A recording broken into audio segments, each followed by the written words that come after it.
Wamfichia siri mama eh? Sijamfichia. Katiri yule mama yako bwana. Waja nikuchukulia watetemeka hapa wewe. Mtu kama apendwa na mama yake aweza kutelekezwa vile mwanangu?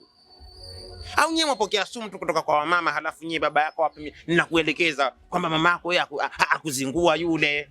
Haunielewi. Ila ukielezwa kwamba baba akuzingua yule hatumi hela. Baba hakuhudumii yule wakubali.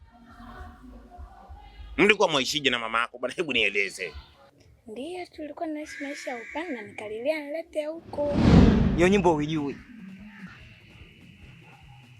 Sasa wewe Chopincho. Yaani nao umenileta hapo unaongea yale. Sasa sikiliza, hapa naona kama unajikanyaga. Naona umechoka. Ngoja nikuache mimi niende mitikasi yangu mingine. Ila shoga yako na mlavu afu na mlavu bite tena. Wewe unaenda wapi sasa? Je, nakuelekea.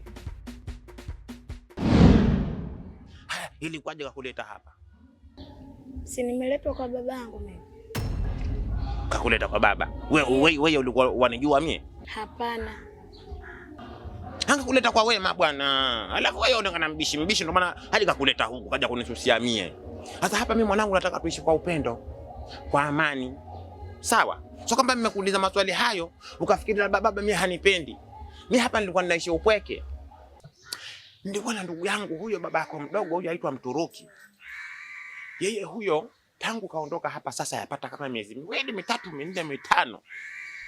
Hajaonekana, nikawa pweke mimi Mwarabu, lakini ninashukuru. Umekuja mwanangu sasa hapa twaishi watu wawili sasa. Najua hapa majukumu sasa twagawana. Na principles za kuishi hapa nyumbani wewe mwanangu atakiwa uzijue.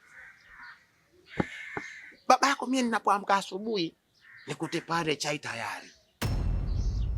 Nikute pale tayari hili koti umshadenyoosha mwanangu. Umedeki wewe. Umepiga deki ndani halafu pia umesafisha hapa umefagia kama saizi hapa nimekukuta unafagia hapa. Haya ndio majukumu yako mwanangu. Hapo tutaishi kwa amani. Sawa mama? Sawa, nimekuelewa. Mimi babako ninakupenda. Nimefurahi umekuja hapa. Kwa sababu nilikulilia zamani wakaninyima. Tusiongee mambo mengine haya kuhusu mimi niliteseka juu yako wewe. Leo nimeletewa hapa ukiwa na akili zako timamu. Haya mama. Haya mwanangu, mimi kabla sijakuacha nataka unieleze. Wewe wataka tuishi hapa maisha ya aina gani? Tuishi maisha mazuri, nitakachokula wewe ndo nitakachokula mimi.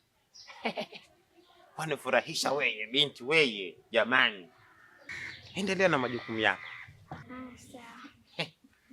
Mimi nataka sasa hapa hata niingie ndani tu nilale.